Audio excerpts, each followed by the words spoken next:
राधे राधे बंधुओं, बहुत स्वागत है आपका न्यूज नेशन के डिजिटल प्लेटफॉर्म न्यूज नेशन स्तुति पर। मैं हूं हरि गोपाल शर्मा। मित्रों, इस वीडियो में हम आप बात करेंगे कि निर्जला एकादशी का क्या फल है। निर्जला एकादशी के दिन हमें कौन सी कार्य हैं जिनको भूल करके भी नहीं करना चाहिए। यदि आप इन कार्यों को करते हैं तो आपको महापाप लगता है। ये मैं नहीं कह रहा, ये शास्त्र कहते हैं। यदि आपका कोई सवाल है ज्योतिष और धर्म से जुड़ा हुआ तो आप हमारे चैनल के इस वीडियो के कमेंट बॉक्स में लिखें। हम आपके सवालों को भी अपने प्रोग्राम में शामिल करेंगे। बंधुओं, सनातन धर्म में एकादशी व्रत की विशेष महिमा बताई गई। हर महीने 2 एकादशी के व्रत होते हैं, एक कृष्ण पक्ष में और एक शुक्ल पक्ष में। प्रत्येक एकादशी का नाम अलग अलग होता है, इनकी कथा भी अलग अलग होती है, इनसे मिलने वाले फल भी अलग अलग होते हैं। ज्येष्ठ मास की जो एकादशी है उसे निर्जला एकादशी कहते हैं।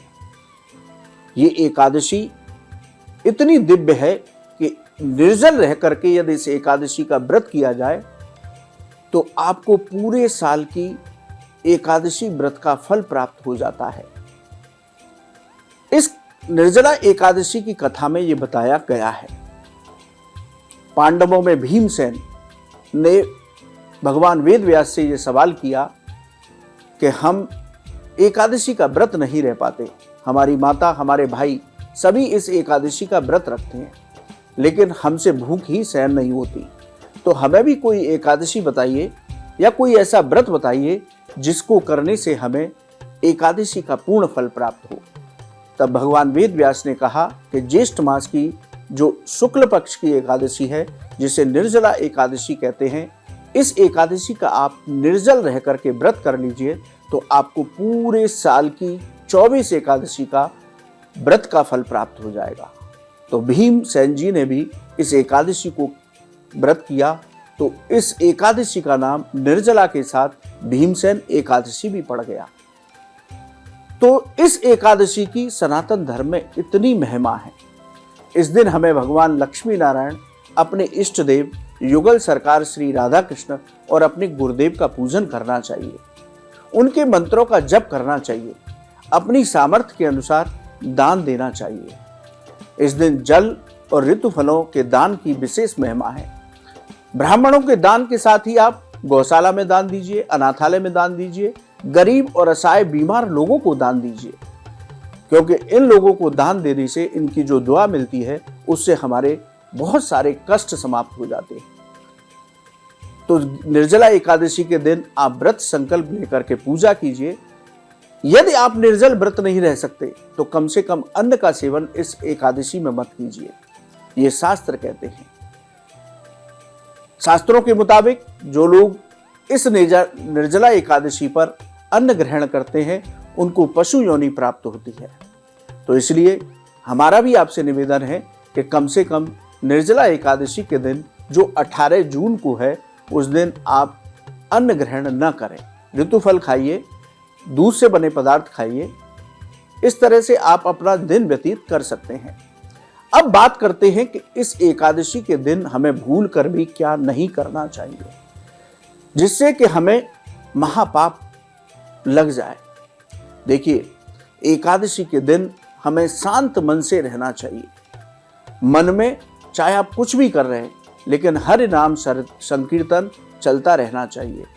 इस व्रत के दौरान हमें क्रोध करने से बचना चाहिए। इस व्रत के दौरान हमें चावल नहीं खाने चाहिए। इस व्रत के दौरान हमें तामसिक भोजन नहीं करना चाहिए, क्योंकि यदि आप तामसिक भोजन करते हैं तो वो भजन में, आपकी उपासना में व्यवधान देता है। एकादशी के दिन हमें मांस मदिरा का बिल्कुल सेवन नहीं करना चाहिए।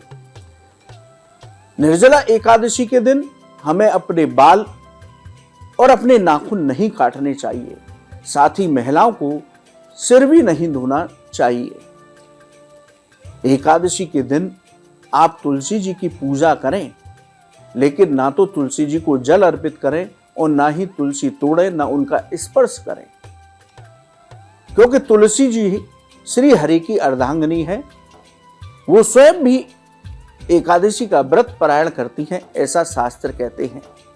इसलिए एकादशी के दिन तुलसी माँ की पूजा करने से, उनके समक्ष बैठ करके भगवान के किसी भी मंत्र का जप करने से या लक्ष्मी जी के किसी भी मंत्र का जप करने से आपकी सभी मनोकामनाएं पूर्ण होती हैं। यदि आपको धन की समस्या है, परिवार में कलह है, वैवाहिक जीवन संतुष्ट नहीं है, नौकरी और व्यापार में परेशानियां आती रहती हैं, तो मेरे कहने से आप निर्जला एकादशी के दिन संध्या काल में, प्रदोष काल में मां तुलसी जी के पास बैठ करके एक घी का दीपक जलाएं।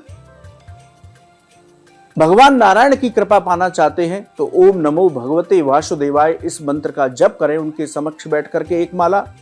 यदि आप धन पाना चाहते हैं तो मां लक्ष्मी के किसी एक मंत्र का जप उनके समक्ष बैठ करके कीजिए, तो मां तुलसी की कृपा से आपकी सभी मनोकामनाएं पूर्ण होंगी, या आप जिस मनोकामना को लेकर के व्रत कर रहे हैं वो आपकी मनोकामना अवश्य पूरी होगी। इस तरह से हमें निर्जला एकादशी के दिन इन बातों का ध्यान रखते हुए अपने व्रत को शांत मन से भगवत भक्ति के साथ पूर्ण करना चाहिए, जिससे कि आपको श्री हरि के चरणों में स्थान प्राप्त हो। तो आपको कैसी लगी हमारी जानकारी, हमें कमेंट बॉक्स में लिखें। धर्म और ज्योतिष से जुड़ी इन्हीं जानकारियों को जानने के लिए आप हमारे चैनल को सब्सक्राइब कीजिए, ज़्यादा से ज़्यादा वीडियो को शेयर कीजिए। न्यूज नेशन स्तुति इस चैनल पर हम लगातार इस तरह के प्रोग्राम आपके लिए लाते रहेंगे। राधे राधे।